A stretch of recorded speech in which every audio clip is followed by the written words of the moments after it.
Welcome back to the Warehouse Podcast. I'm Tyler, I'm Jesse. And I'm Eli. and we are back for the first time in, I think, 3 weeks. And we just want to say off the top, we're sorry. We are indeed. There's been a lot going on. We've had busy personal lives, just as you all do as well. And you make things happen anyway. But we've been talking internally. We are going to try to get back on track. It might not be weekly, but we're going to try to work internally on a schedule that makes sense for us. Something that you all can then expect content on a regular schedule, so that, you have a podcast there when you expect a podcast there. But we also kind of attached to that want to direct you to go to our Twitter, follow us over there if you enjoy what we do here at the Warehouse Pod. Eli has been really running point on that and beefing up our tweeting numbers, boosting some followers, really just getting engaged with everybody, because that's where we do the bulk of our talking and listening and all that stuff about baseball. So yeah, we apologize, but yeah, stay engaged and we appreciate you. So, And even if you don't follow us, go jump onto Orioles Twitter, because it's a really fun spot. It's a really cool assortment of people, and we have a lot of fun for sure. Yeah, there's a lot of fun follower or usernames going around on Twitter now that ADLEY RUTSCHMAN's up. I think one of the most notable just followed us today. I won't say what it is, but he or they have been very popular on Twitter this last week or so. So check that out. I'll leave it to the imagination there. Jesse, I think, looks confused and he's not totally sure what we're even talking about. But yeah, it's good vibes over on Orioles Twitter. How are you guys doing right now, Jesse, Eli? I mean, I'm not the best person to be asking this question to, but I'm fine, and I'm excited to be back with you guys. I have felt the effects of not recording, so I'm excited to talk. And basically, there's we have the biggest news to discuss today in probably, I don't know. I mean, this might be the biggest news we've had to discuss on this podcast in like maybe over a year, probably since the Machado trade, maybe. So, I mean, this is like enormous news that we're going to talk about today. Everybody, I'm sure, knows what it is, but yeah. Yeah. Well, it'll probably be in the title of the episode if you somehow exactly have not figured it out. But I mean, yeah, I think that's a good point, Jess, look, ADLEY RUTSCHMAN has been promoted to the Baltimore Orioles. Wait, huge. What? He did? You're just hearing about this? Oh, I missed it. No. Oh my God. But no, I mean, I think that's totally fair. This is massive news. It's news that has been expected for a while now, but there's only so many number one prospects in all of baseball. And we'll ignore MLB Pipeline's decision to move Bobby Witt up to number one for a while there, but there's only so many of them. RUTSCHMAN is that guy, and he has been that guy for a couple of years, and now he plays for our favorite baseball team, which is pretty cool. I don't know. I think this weekend has felt different. Like the Oriole fan base is kind of buzzing overall, but I don't know how you guys are feeling right now. Eli? Yeah, I fully agree. I don't know if you saw us on Twitter this weekend. I was at ADLEY's debut. I live in Florida, in case you haven't picked that up yet, and I was in town to help my parents move, so it was very, very convenient. I got seats behind home plate. I ended up talking to Mike Bauman's mother right behind me. I was across the aisle from ADLEY RUTSCHMAN's family. Elias came down to hug them, to congratulate them on his first hit, and it was just, I don't know, it was so cool to just be there. And I didn't belong there at all with all these cool people, but there was that, the vibes just in the park. You can talk about whether he was called up in the right manner, day of the Preakness, all that stuff. It doesn't really matter. Like the almost 20,000 that were there, everybody was screaming anytime you saw ADLEY's face. He got a standing ovation, whether he struck out, whether he walked, whether he hit the triple, whether he just walked out to the plate, anything that happened. Birdland was loving it, and that makes me love it. Obviously excited for ADLEY.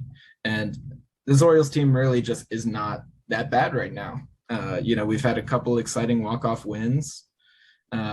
We hadn't had a walk-off home run in what was it, 3 years. Yeah. And then we had 2 back-to-back. You just love it.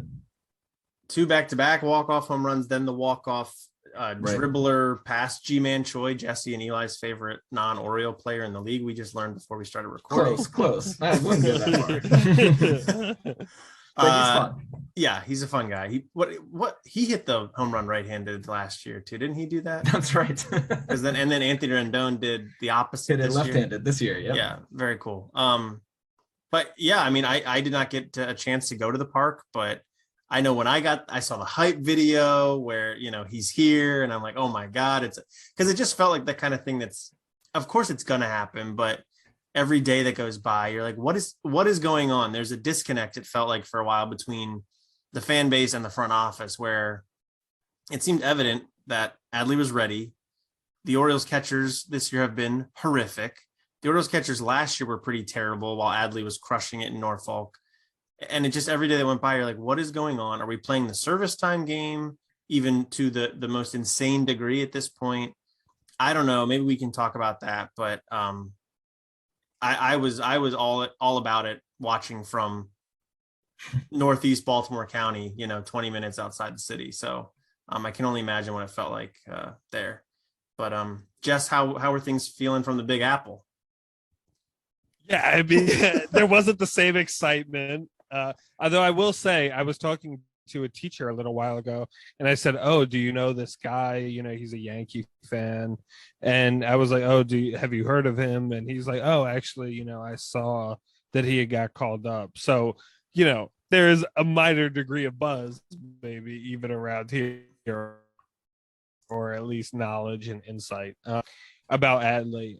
Yeah, I mean, soon he's going to be known, everywhere across the country, not just outside of Baltimore. But yeah, no, of course yeah, go ahead, Tyler. I was going to say, I saw a tweet because you're talking about Yankees and stuff like that. There was a tweet from one of the Yankee beat writers that apparently Adley was a Yankees fan growing up. He's from Portland, Oregon. The closest MLB team there is the Mariners, but apparently he liked Scott Brocious, who is also from Oregon. And I looked at the quote retweets of that, and it's pretty much all Yankees fans saying, oh, he's a future Yankee. When does he hit free agency? Like, oh, can't wait to see him wearing pinstripes. And it just, for the longest time, I've disliked the Red Sox fan base more than the Yankees fan base, but they're starting to turn the tide. Now that they're like good, I'm starting to be sick of the Yankees fan base to a degree that I don't care to share on the podcast. But yeah, I just want to let you know. Real quick, the Yankees players and fan base talking about the wall. Oh, yeah. That was just unbelievable. It's like you play in a literal tin can. Like there was the fake Mullins quote going around the internet. He was like, I could bunt it over that wall, and there were some expletives thrown in. But I don't know. They play in this joke of a stadium where, I don't know, we saw the Anthony Rizzo game where he had 3 home runs, and 2 of them would have been a home run in only that park, or that and one other park in the MLB. So I don't know. I'm not listening to any criticism. I'm very over the wall discourse at this point. Like, everybody's like, nobody can hit a home run there anymore. It's way fewer home runs are getting hit there. It's like, yes, that was the entire point of it. Like, I don't know, what don't you understand? They wanted fewer home runs to be hit. So I'm very much over the discourse on the wall. It's doing exactly what it's supposed to. The Orioles pitchers are way better this year. And I mean, I don't think it's a small part, but it's a part of why they are better. So, of course, the other unobserved fact is I'm just a little small point about that is the more unobserved fact than the less home runs being hit. Fewer. Is that they're also, fewer home runs being hit. Is that they're also more singles dropping in front of the left fielder because they're playing deeper. So, yeah. And that's fair. And I think we have talked about that exact point. But anyway, we're talking about Adley Rutschman here. But but in any case, of course, this is like beyond exciting, right? This is really kind of the marker, I think, that Oriole fans were kind of looking forward to. Okay, now we're getting serious about being competitive, right? So yes, we know we're not gonna, we know we're not going to have probably a winning season this year. And next year, we're not playoff bound in all likelihood. But, it is the mark. Okay, Adley's up. Now there's a clock for the Orioles to start being contenders, right? And if, he's up now, and if in 3 years we haven't made the playoffs, right, a lot of, there's going to be basically it's the beginning of us being able to hold Mike Elias accountable and being able to see a winning teams begin to take form. And just seeing him behind the plate, you can already sort of, just with the little that he's shown us, you can already see how, okay, this is like the start of a good quality team, Major League Baseball team. So yeah, I think the point about the clock ticking is huge. I think it's go time now. Like, right. We can let Gray Rod marinate a little longer. DL Hall's got some things to work on. You want to see Gunnar play at AAA first, all that stuff. I think that's fine for 2022, but like opening day 2023, a lot of stuff has to change. And by the end of next season, like, this roster is going to turn over in a big way. And that needs to happen because Rutschman's 24, he'll be 25 next year. Like, these are the years they got to take advantage of it. They got to go. So yeah, I think if it's going to happen, it's going to happen in the next 2 to 3 years, like you said, Jess. So it's huge. It's absolutely massive. Okay. So what are our expectations, I guess, for Rutschman, maybe in the immediate future? Clearly everybody has these Hall of Fame hopes and dreams for him, but like for 2022, Eli, what do you want to see from Adley Rutschman? Yeah. So the thing that and a lot of other people, I'm not unique in this, but the thing that a lot of people have noticed is that he came up and immediately in the first game and the second game and the game I'm watching right now, playing against the Yankees, the opener of that series, he's seeing pitches. He clearly is not chasing on 2 strikes. He is going deep in counts. And, we have known that throughout his time in the minors, he's been somebody who's been able to work a count, a high OBP guy. But seeing that, in the first couple games when there's all this excitement going and him still being able to like lock in on his approach, stay patient at the dish, that's like what makes him so unbelievably incredible to me. And so as far as expectations, I want to see him just from a standpoint of OBP. Oh my God.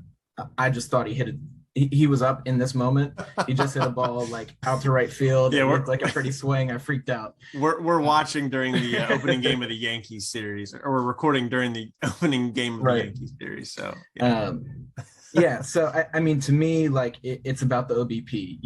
He might not necessarily be able to get on plane with the ball as much. So the batting average, the slugging might suffer a little bit more in this first taste of MLB, like MLB pitching.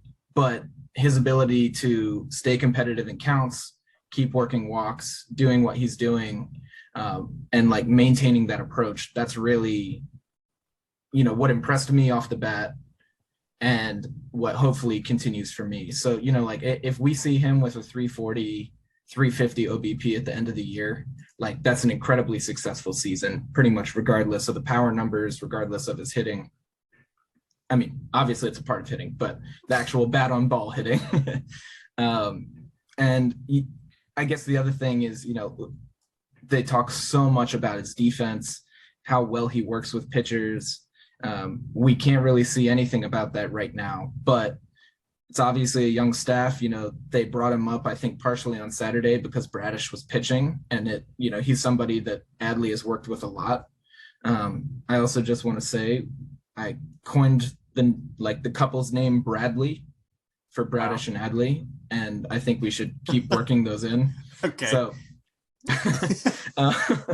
now I think that seeing how he works with these pitchers is something that I'm really, really excited about, and starting to hear kind of the reviews from pitchers on how he works with them, seeing his ability to block, to throw runners out. He is the complete package. And I think locking in on his defense and on his ability to like maintain his approach at the plate are the two things I'm looking for success this year. Yeah, Jess. Yeah, I mean, so the one thing in all of that I was a little surprised you didn't mention was the pitch framing, since that's been such like a highly touted part of his game, right? So I'm of course like really excited to see that. As far as expectations go, yeah, I mean, as long as he continues to draw walks and to work the count as much as he has been, I really don't have a problem even if he hits 200, to be honest. So which I have no expectation that he actually will hit only 200, but yeah, I'm much more concerned in general about the plate discipline and stuff like that. But yeah, I mean, of course, with all catchers, I want, of course, the defense to be his, top priority. Hit him and establishing his relationships with the pitchers, finding out how they work, what makes them effective, what these pitchers like to resort to in jams or tough situations, right? Figuring all these key minor small details about the pitchers, and yeah, sharpening up his defense. I mean, of course, his defense is great, but just continuing to shine defensively, throughout his major league, throughout his first major league season. And yeah, offensively, I'm not as worried. If anything, I would like to see plate discipline. I would like to see a few bombs here and there, but even if that doesn't happen, even if the home runs and the power doesn't happen this year, or if he hits for a lower average than expected, I'm not going to be too worried about that. Yeah, I think everything you guys have said is totally fair. I think he's a rookie. Yes, he's a super talented rookie. He's a rookie, though. I think you gotta get adjusted to the offensive side of the game. We've seen some really talented young guys struggle already this year. Spencer Torkelson's not been great in Detroit. Bobby Witt Jr.'s not been great with Kansas City. If Adley struggles a little bit at the plate for a while, I'm not that worried. I want him to stay healthy. I want him to play good defense and get connected with the pitchers, like you said. I think that the talent is there. Like, prospect analysis is flawed in a lot of ways, but usually the consensus number 1, number 2, number 3 overall prospects in the world, they're pretty good. They figure it out and they become perennial all-stars or somewhere thereabouts. He's going to figure stuff out. So yeah, I just want to see him get acclimated and stay healthy, basically. And Spencer Torkelson, let me just say, is, struggling offensively as a first baseman, right? So if Adley struggles offensively as a catcher, I mean, who has more of an excuse to struggle offensively, right? So right. Yeah. And that's a whole part of it. I think Keith Law in his like preseason top 100 was like Rutschman's offensive, like whatever the word is, his offensive profile. Yeah, that's what. Thank you. Would make him like a top 20 prospect if he was like an outfielder.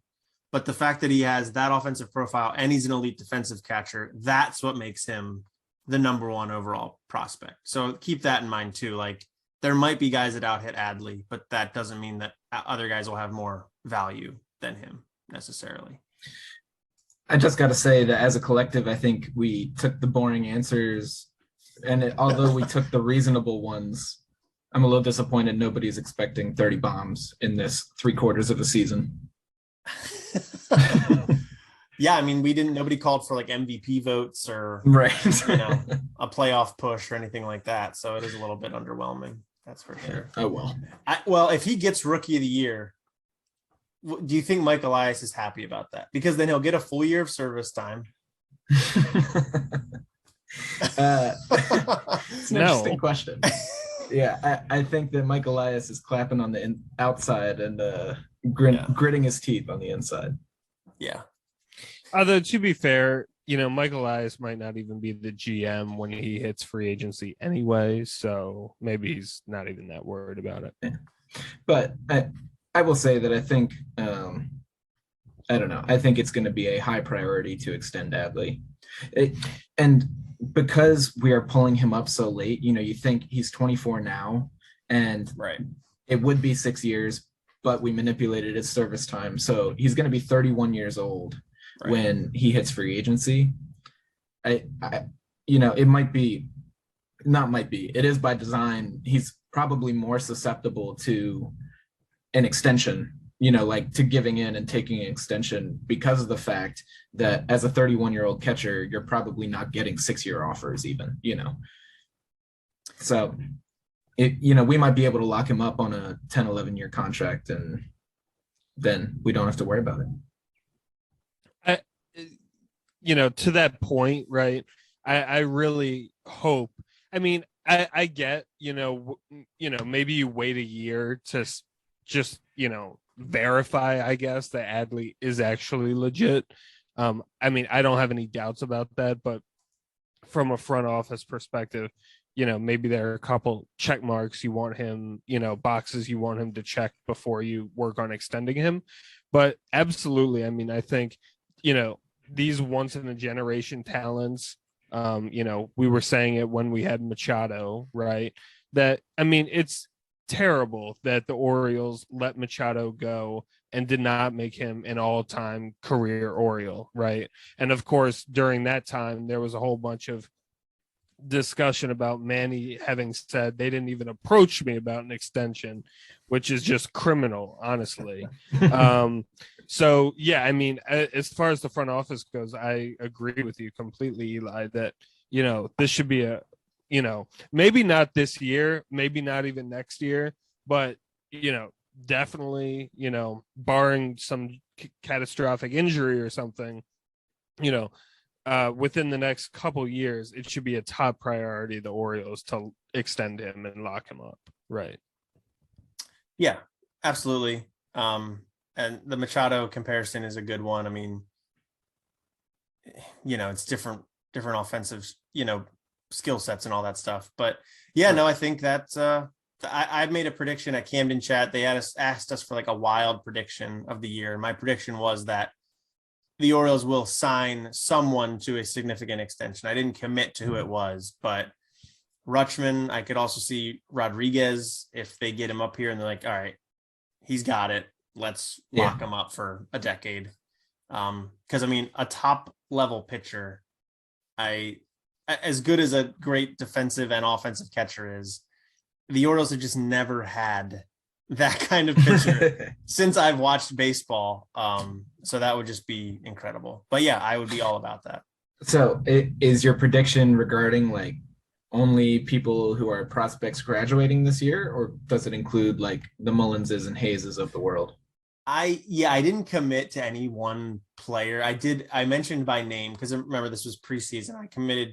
I mentioned Rutschman, Rodriguez, and I think John Means at the time. Obviously that's looking a little less likely now. Well, I mean, they signed him to a 2-year deal. That's right. So just got the 2-year arbitration but deal. I think I did stipulate that I would consider it significant only if they bought out free agent years. So, which I think is a reasonable caveat. So I didn't meet that just yet.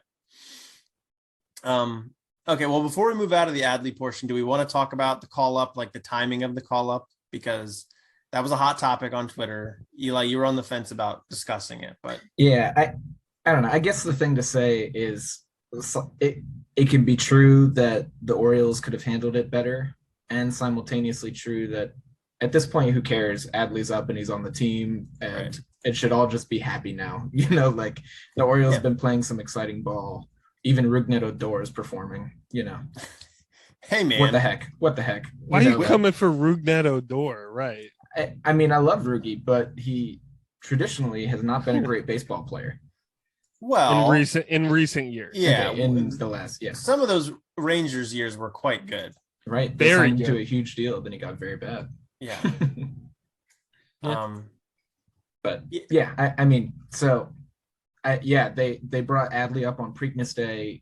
They told folks at 8 a.m, before the night game, and we filled less than half the stadium. So could you argue that it could have been hyped up a little better and handled better. Yes, absolutely.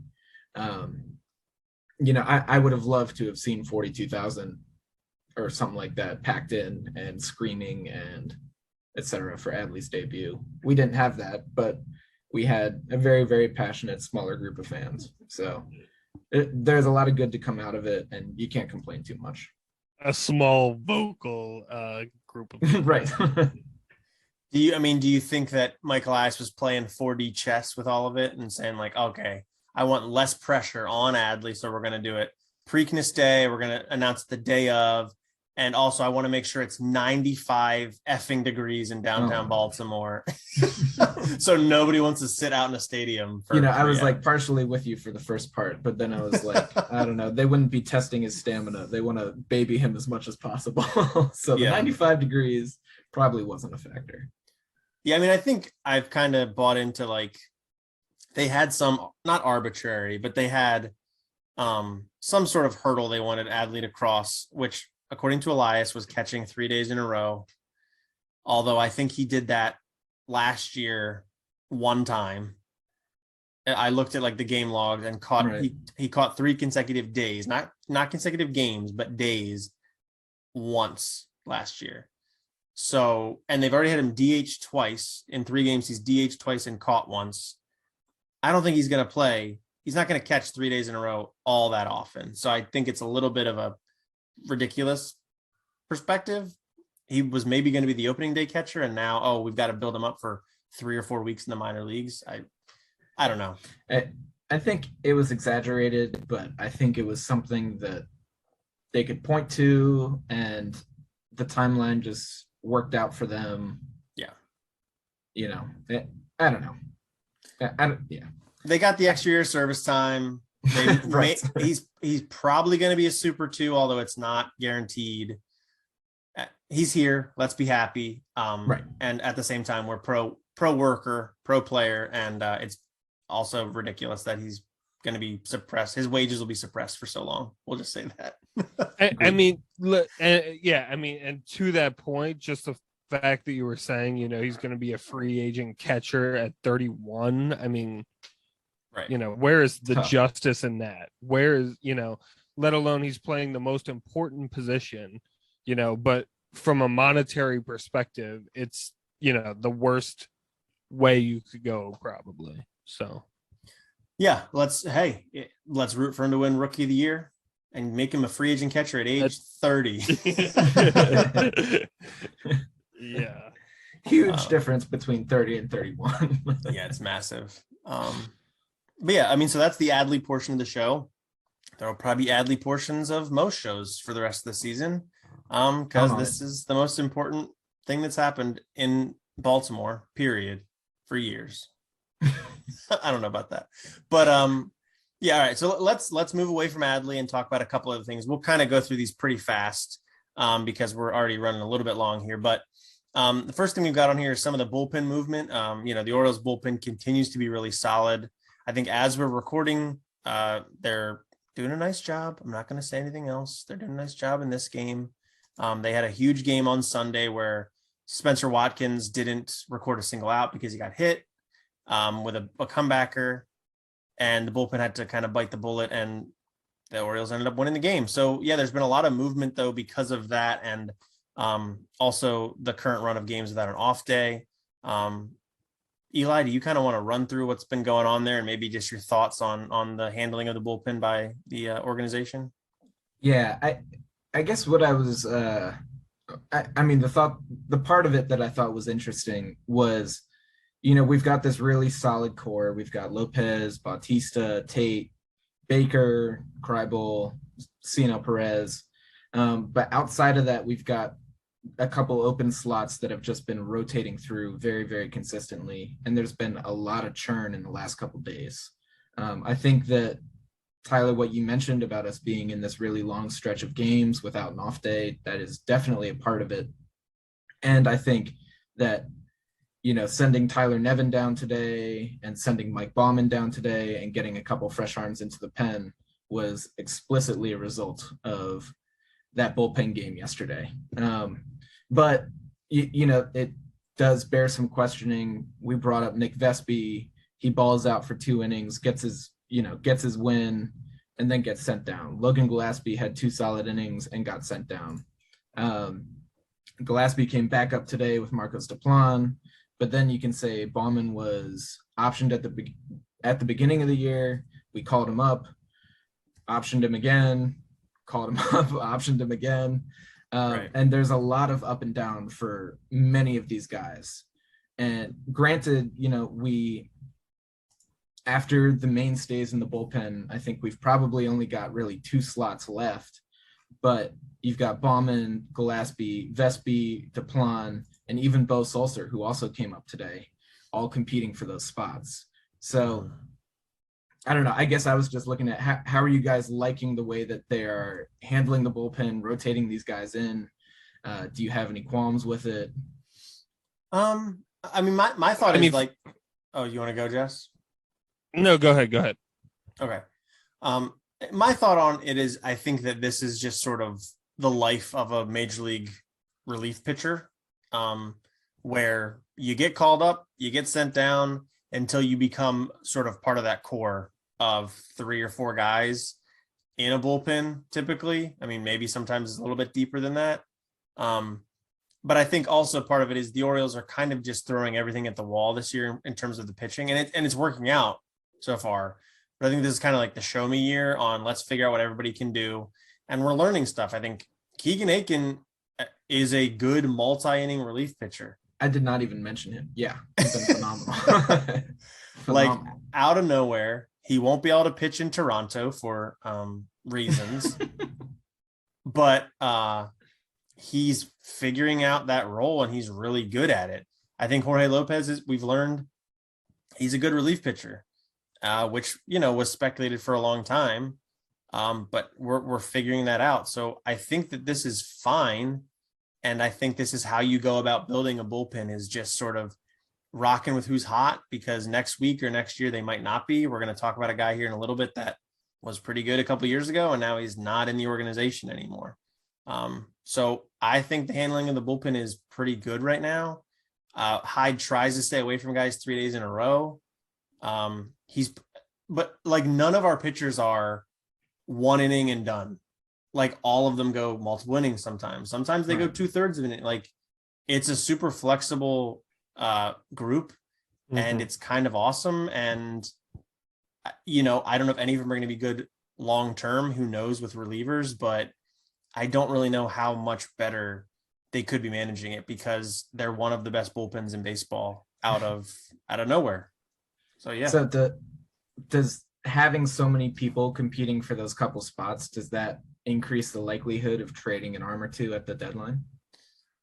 I mean, if you look at the arms and the team control they have, I don't know who you really move. Maybe Lopez.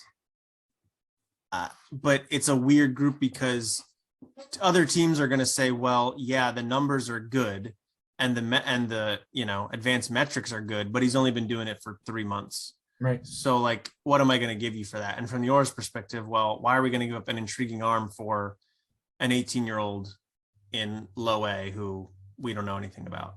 Yeah. So no arguments at all. I think I could see Lopez going potentially. But I don't really know who else kind of fits the profile for the type of pitcher that gets moved at the deadline. I'm not sure, Tyler. I mean, I could see, he's a back end bullpen piece, if he is that, right? If he is the Orioles closer for the remaining months before the deadline. I could see a team definitely, saying, hey, he's pitching well right now. We're making a playoff push. This is a guy that throws 99 with movement. We're gonna go get him. You're talking about Lopez? Yeah. Sorry. Yeah, I could see something like that coming together. Yeah, I mean, I think I agree. I think it is possible because he's going on 30. He's got no options left. Right. Done enough. He's kicked around the league enough that I think obviously other teams have thought he's an intriguing arm. So, yeah, I think that is definitely possible. I think he's probably the only one. Perez also has no options left, but he's a little younger and less of a track record. So, Yeah, I mean, it won't. I won't be upset if Jorge Lopez is traded. Like, I like him. I've liked him as a bullpen type for a while. I thought that's a role that made a lot of sense for him, but he's also not. I don't think he's an absolute elite relief pitcher. He's just been really good this year, and I think that's part of how you probably replenish your roster with talent is you trade guys that are hot that maybe aren't going to be hot forever. You capitalize on them and you turn the guys you get back into those players in the future. Right. The one thing, just to address your point, Eli, about this bullpen is I think the Orioles have, masterfully kind of been able to rotate guys and then pitch guys at the right moments, etc. And they've been doing a great job with that. And yes, there is a lot of talent in the bullpen for the Orioles right now, just generally. I think that this current formula with the starting pitching as poorly and as, not deep enough into games that it's currently doing, it's not going to be a sustainable formula for the long term. I don't think the Orioles can really keep up this juggling act the entire year. But for right now, it's clearly working. So, well, and what I will say, I mean, the rotation theoretically should get better. Right. Grayson Rodriguez should be up at some point. Now, they're going to watch his innings. He's not going to come up and throw 7 innings every time, but he's probably going to be better than what Spencer Watkins does every 5th day,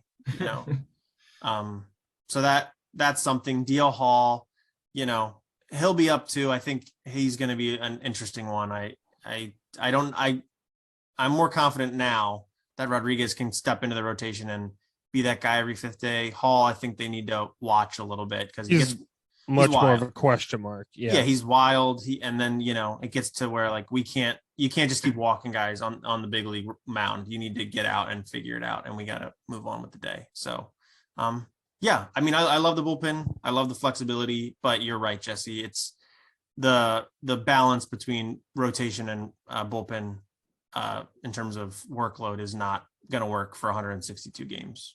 Correct. All right, well, let's talk. You talked about Tyler Nevin getting sent down, Eli, and he gets sent down while there's a certain somebody still on the roster that has become like the bane of Orioles Twitter, and that's Chris Owings.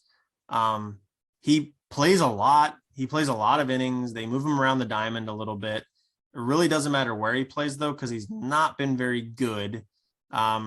Before the game today, he had a WRC plus of 53, and he was batting 140. Batting average isn't everything, but he also has no power with that average. So it's not been great for Chris Owings. So, Eli, what's your read on the situation? Why do you think Chris Owings is still here?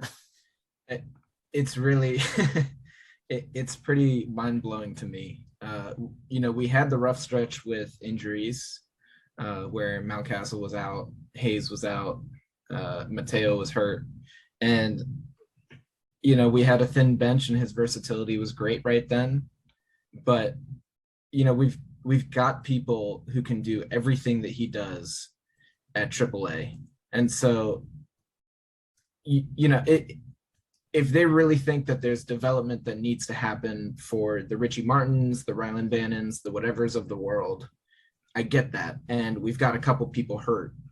But, I would rather have Kelvin Gutierrez on this roster. I would rather add him back to the 40-man, DFA Chris Owings, and, operate with that and let Urias slide over to second or, bounce around a little bit more, like Gutierrez slide in at third when you want to get Odor a day off or whatever. The versatility that Owings has, which is the thing that's been preached about him from day one, I think we already have that in everyone else, right? Odor can slide over to third, even if he doesn't like it. Mateo can play all 3 positions. Urias can play all 3 positions. It really just, I don't understand it. And, I think they looked at Tyler Nevin and they said, we need some arms today. And Tyler Nevin has options and Chris Owings does not. So Nevin got sent down and we'll be able to bring him back up. And that's like, a temporary solution. Whereas sending Chris Owings, through the waiver wire and everything, trying to get him to AAA definitely is a permanent solution. but he's just been so bad that I still would prefer that. And Nevin's actually had a pretty good week this last week, and I would prefer to leave him up on this roster and let him keep building on that. I am not understanding why we're so attached to Chris Owings. What we're expecting could actually change with him at this point.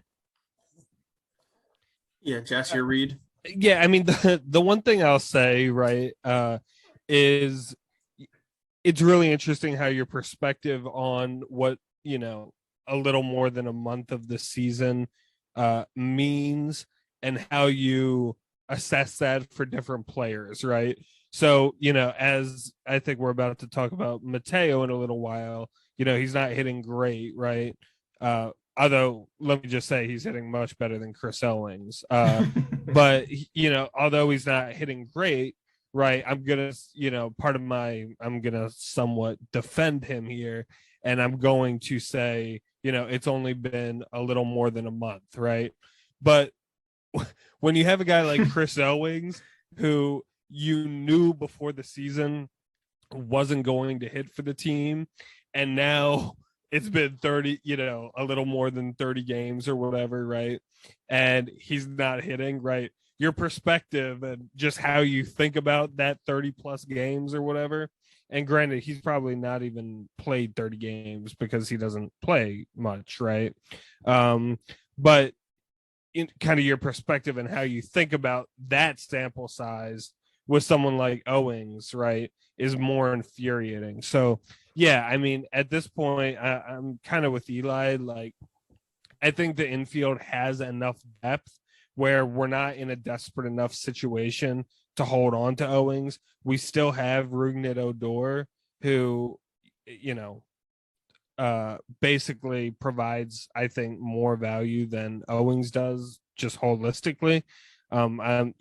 I actually am, starting to like Odor on the team a bit, but so in any case, I don't know why, Odor is a veteran.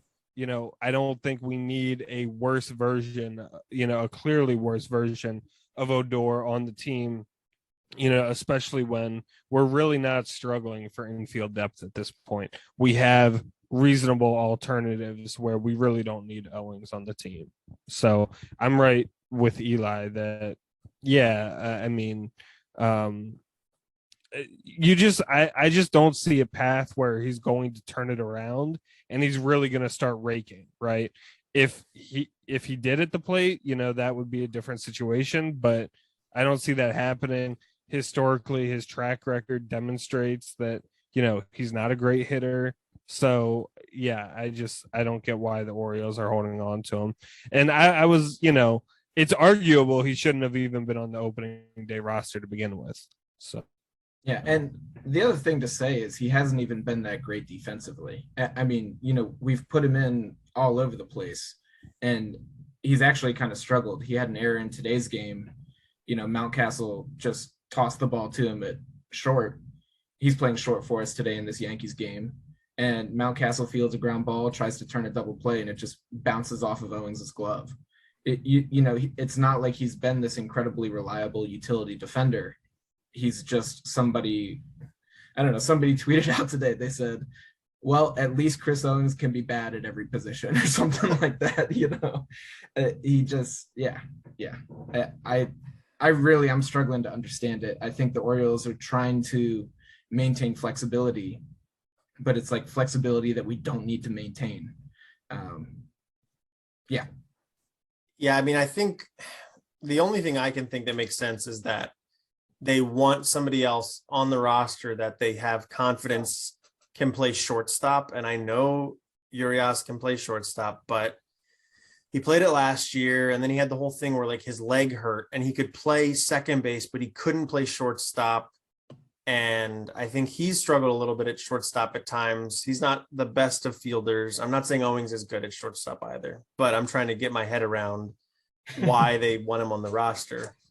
And he's basically the only guy on the 40-man roster beyond Mateo. If you don't think Urias can play short, that can play short. Bannon can't. Jahmai Jones cannot. Richie Martin is not on the 40-man, but he could come up. But Richie Martin has really struggled in the big leagues every single time he's come up. So like, Absolutely. I know that sounds like some people on Twitter I've seen a lot is like, just call up Richie Martin. Richie Martin is not good. Like he might be having a nice season at Norfolk, and that's great. But like we know what Richie Martin is. So I just think that Chris Owings is here for the moment. And, maybe Terrin Vavra can't play shortstop either, but I don't know. So that's the only thing I can think is they want another guy on the roster. They feel confident can play shortstop. And clearly they don't feel that way about Ramon Urias is all I can think, even though I think he's played short a little bit this year, but that can be the only reason that they have him on the roster because he's not producing. He's not playing really very good defense, but Mateo, you can't play Mateo every single day. Just because that's just not how the game's played. You don't play a guy every single day anymore. So that's my only thought. And we're also in the middle of a run of a lot of games, no off day. You can give somebody a breather by putting Chris Owings in for 9 innings instead of that person. That's my read. Yeah. I guess to me, like, I'm looking at Richie Martin. I'm just looking at his career stats. In the MLB, he's had a 53 OPS plus. I'm not looking at Fangraphs, so I can't see weighted runs created plus, but they're both supposed to be like offensive production normalized to 100. So if they're both 53, albeit different stats, like they're both about half of a major league hitter, and Richie Martin is younger, could potentially develop, and can play shortstop, which we have realized. His glove had struggled a tiny bit on the first go, but by and large, when we saw him last year, he was solid in the field. So I definitely, while I agree, I would rather have Richie Martin, who's, I guess, 26, 27 years old, and rather than Chris Owings, who's 31 or something.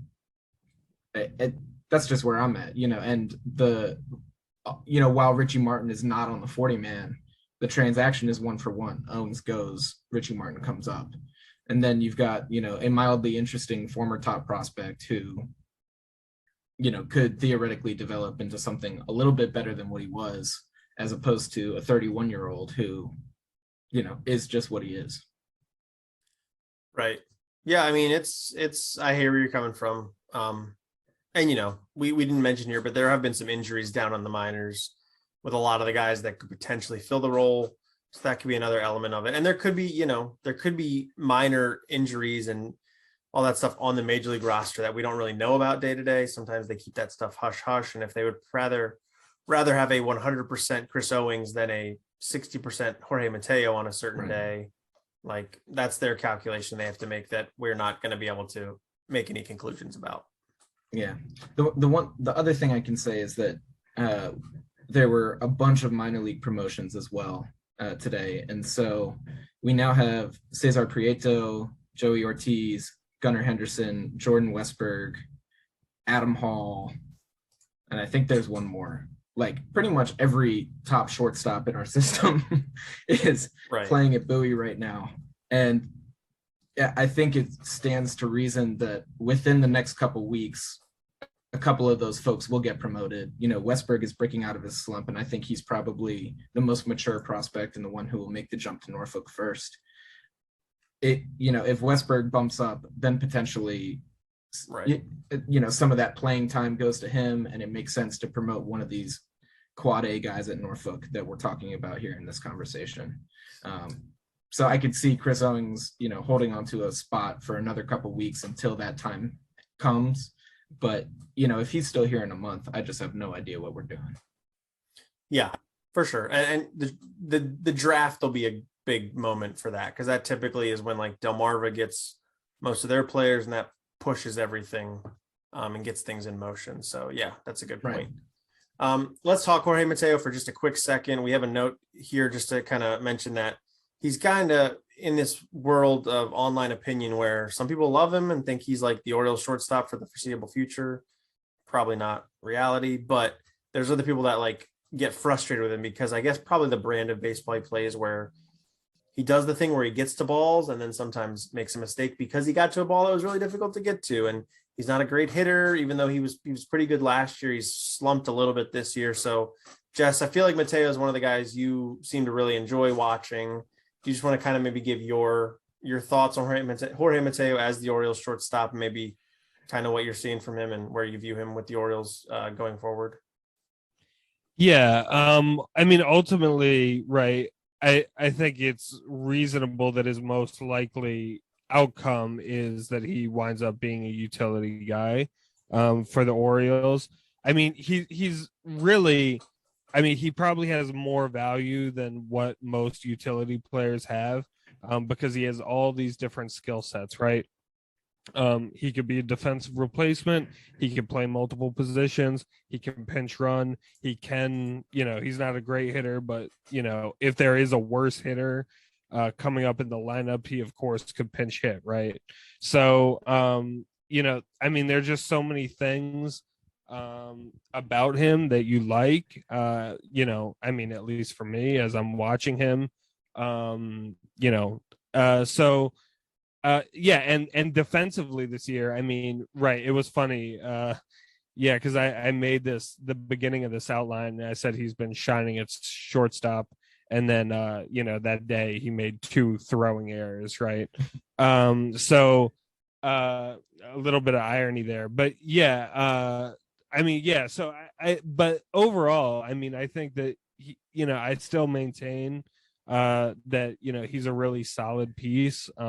He's a guy at a bare minimum you want to have in the organization, right?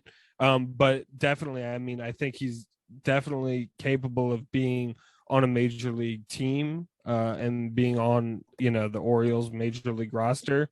He'll probably, I think he'll hold the shortstop position down for this year, and he'll be given a full trial run and a full assessment. And of course, the question I think really for him is is he going to hit enough, and is he going to be just a little more steadier defensively? You're right, he makes errors because he got to a ball, and his range looks great. He's made some spectacular defensive plays already this year, going into the outfield, back just done so much defensively for the Orioles. And I think a lot of the Orioles success from pitching perspective can be attributed to him, as well as some other defenders we have. But yeah, overall, I mean, I think he has the job this year. And yeah, there might come a time when there's just a better option, right? If Gunnar Henderson ends up being a shortstop, right? There may just be a better option, right? That ends up happening.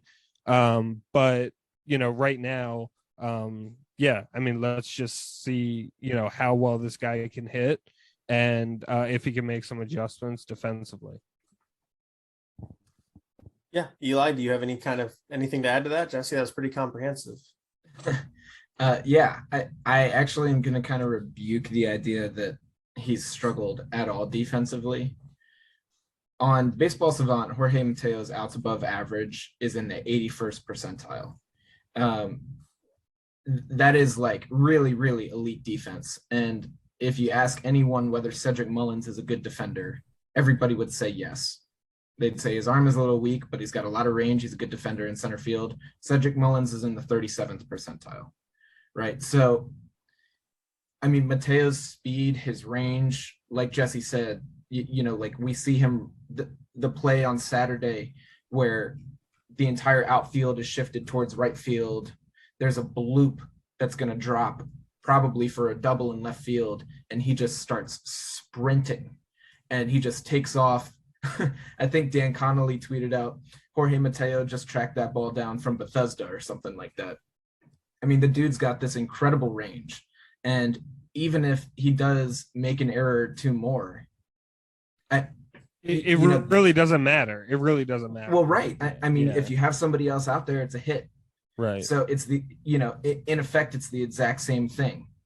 It's just that the ball is laying 5 feet, beyond the infield and the outfield grass, or it's the left fielder picking it up. Either way, there's a guy on first base and we didn't get an out. So I'm every time I'm going to take the guy who has a chance at making that play. Every time I'm going to take that guy. Now, as to his bat, last year we saw some pretty promising things from the bat.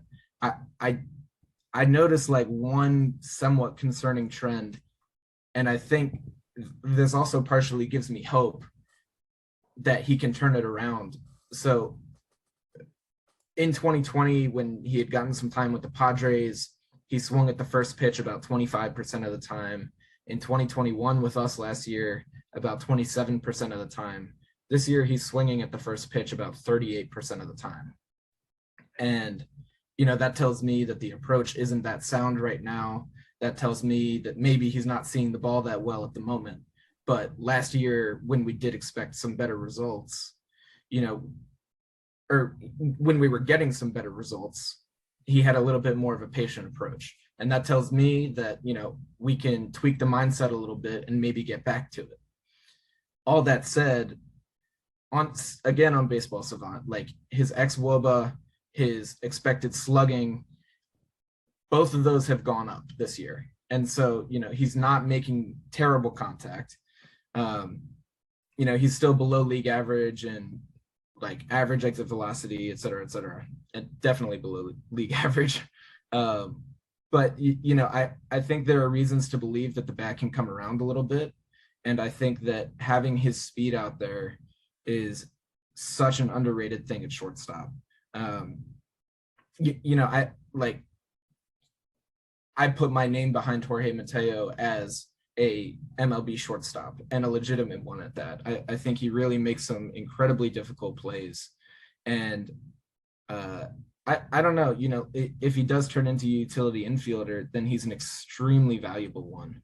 But to me right now, there's no reason that anybody should really get any significant time at shortstop this year and really into next besides Jorge Mateo. Wow. Okay. Yeah. I mean, that last point, I have to think about that. I think into next, I think Gunnar Henderson's going to force the issue in spring a little bit. I would be, because I think he's going to get to AAA this year, and then it's going to be a whole conversation in the spring. But I hear what you're saying. Yeah, but I don't know. I might bring Gunnar up and start him at third base. Yeah, and that's totally possible.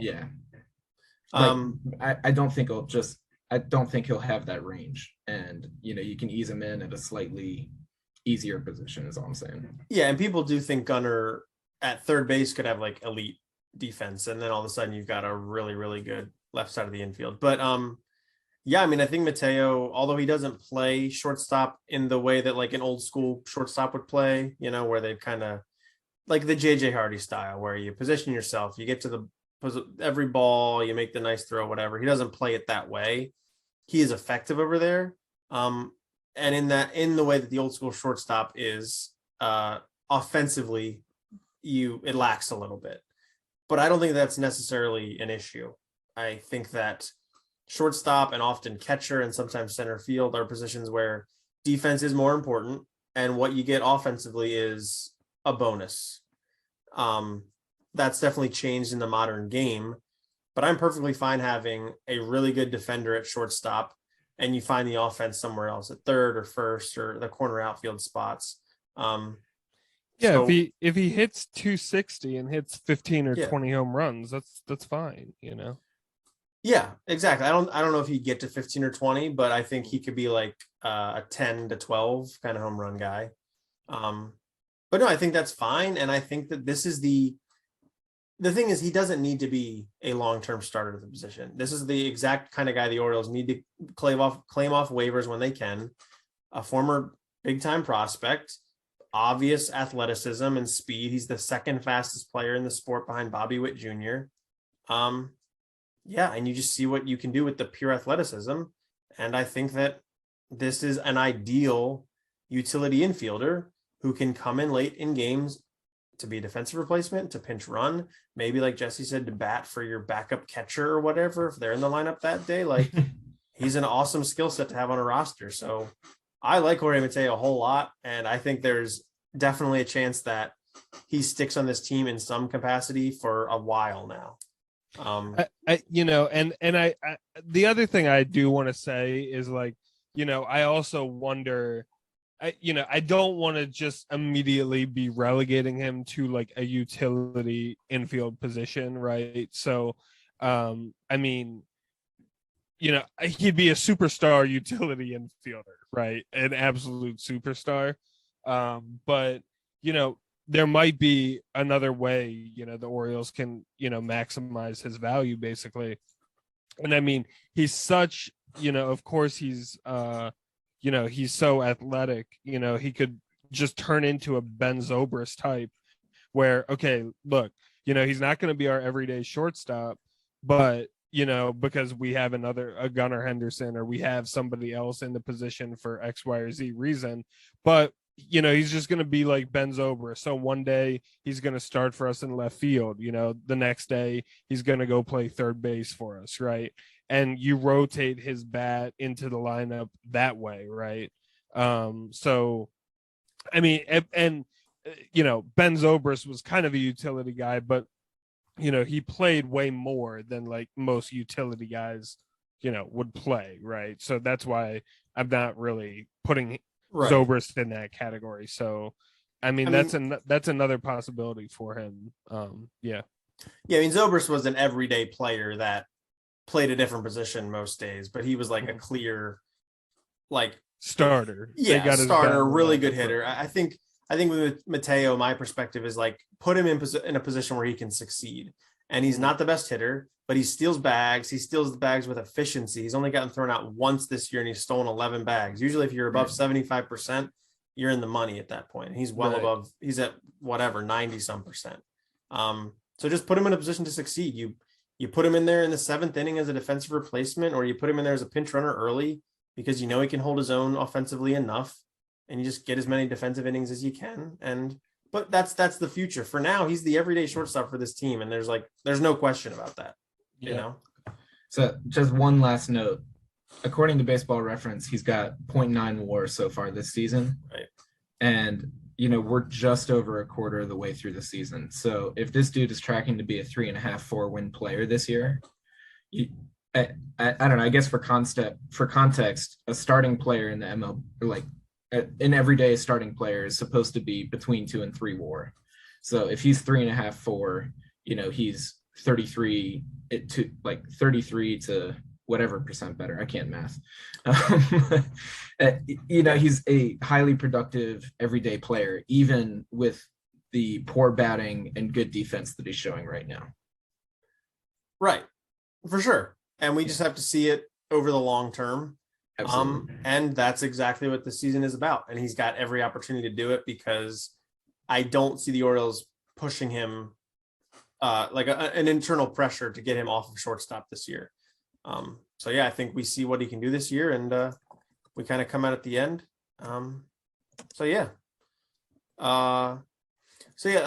Two quick notes to end here on the pitching side of things. Since we last recorded, this is probably old news. Well, this is definitely old news by now.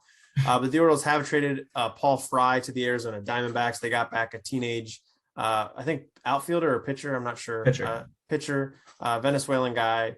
We don't really know too much about him, but that's the return for Paul Fry, which is not a huge return. But Eli, are you happy with this trade? Yeah. The biggest thing that it did for me was it cleared space for those guys that we talked about. All the arms in AAA that need to get up and get into our bullpen. It cleared a spot that was taken up, and he had not been very effective. So if the Diamondbacks think they can fix him, have at it, and we will take a young arm to see what we can do with. Yeah, I mean, the Orioles gave him a couple chances. He pitched in 12 games this year for him, had an ERA of 6, although that's not totally fair. He pitched better than that because his strikeouts were okay. He just was walking too many guys and was wild. And, there's just too many pitchers for not enough spots, and you move on. Jess, any thoughts on the end of the Paul Fry era? Yeah, I mean, one, I want, I guess, people to remember, just how long he was with us, and, what a crucial role for a while. I mean, obviously we weren't competitive for most of the Paul Fry era, but, he did play like a very important role in the bullpen for the manager, for Showalter and for hide, right? So there's that. I mean, the one thing is, I will say, like, everything that's happened, is rather, I would say it's rather frustrating, right? Just because we did not trade him at the previous deadline. And it's kind of a situation where, you know, I'm sure, of course, I'm not Michael Elias. I don't know specifically what offers he got, but I could imagine the offers he was getting for Paul Fry.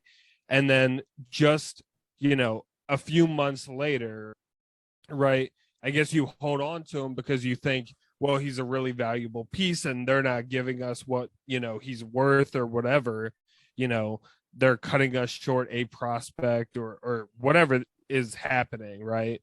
But then, just a few months later, he goes through a struggle and then you trade him for almost not, not nothing. Like he's an obviously if Elias and the Orioles are interested in him, I'm sure I'm interested in him too, right?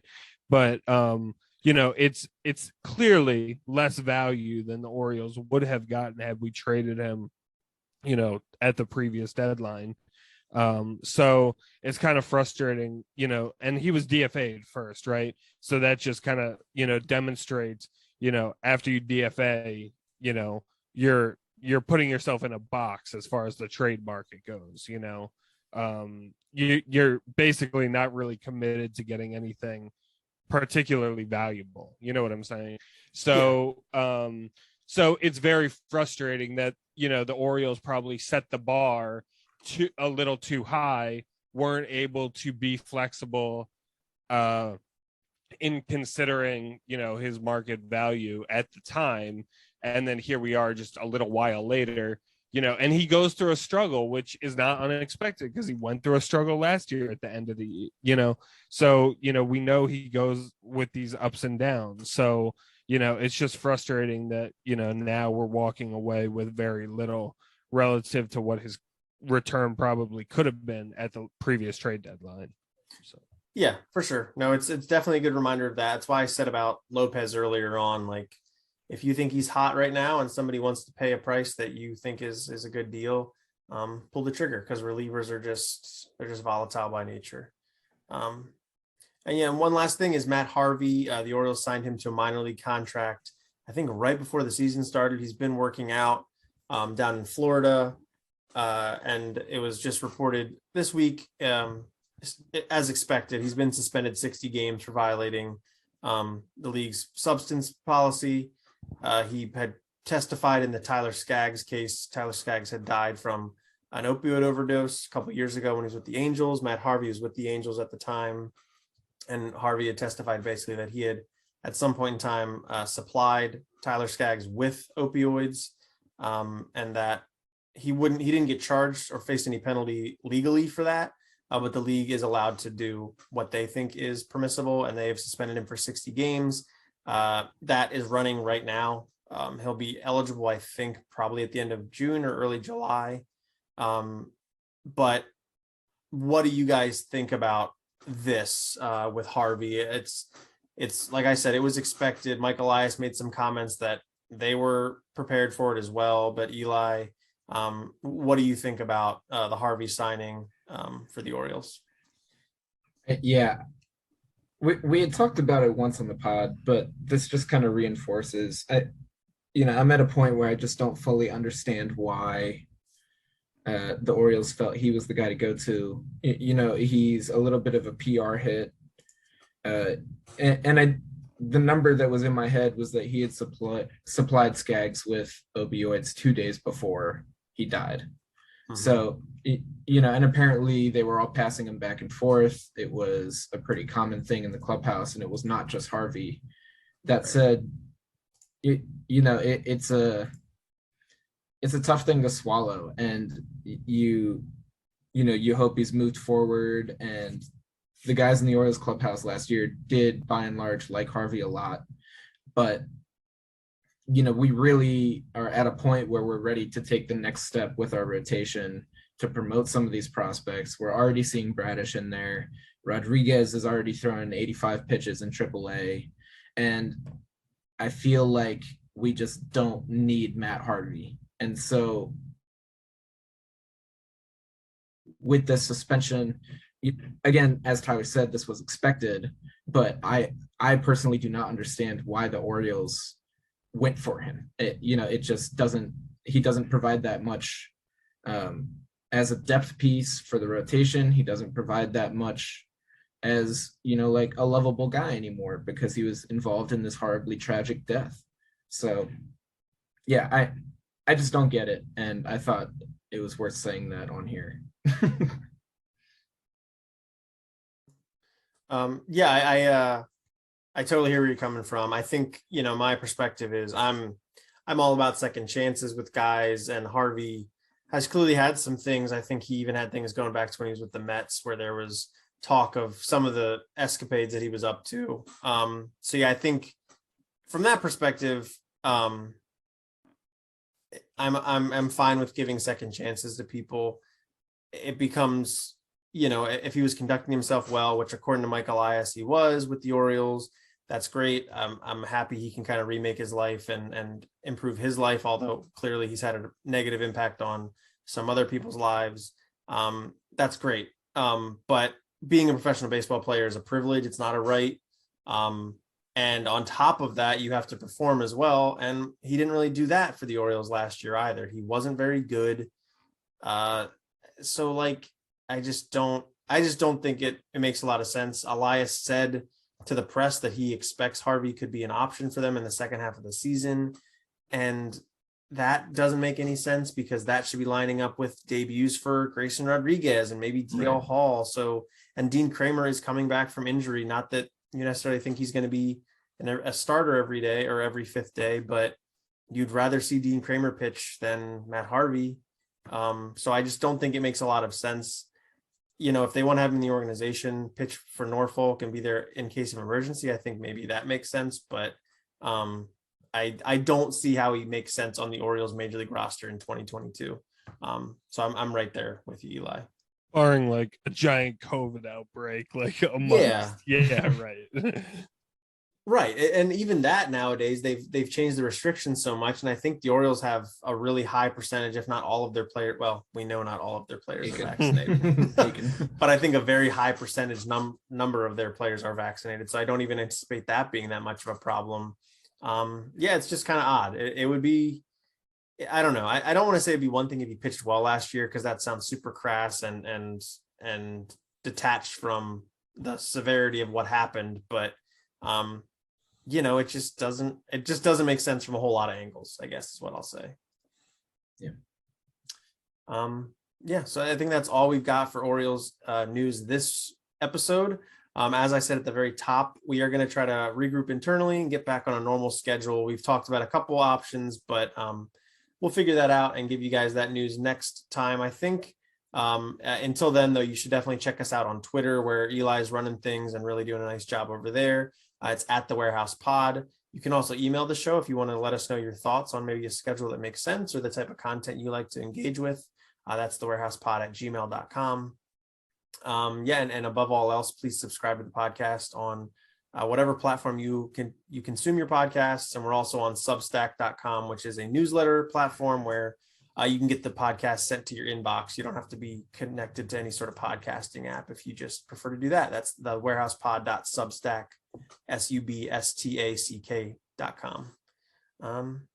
Anything you guys want to shout out before we skedaddle? We love ADLEY. We love ADLEY. This is an ADLEY show 24/7, basically, at this point. Yeah. He'll come up every episode, probably. I think that's totally justified. An ADLEY, what's it called? An ADLEY topic every episode, I think, is completely fair. We should give him his own segment. We should. And we should. Jesse will write the theme song. Let's think about it. Yeah. Okay. Jesse will come with a fully fleshed out theme song next episode. That's a promise. But yeah, that is the show for this week. We appreciate you all so much for listening to us. Until next time, this has been the Warehouse Podcast. I'm Tyler. I'm Jesse. And I'm Eli. Let's go ADLEYs.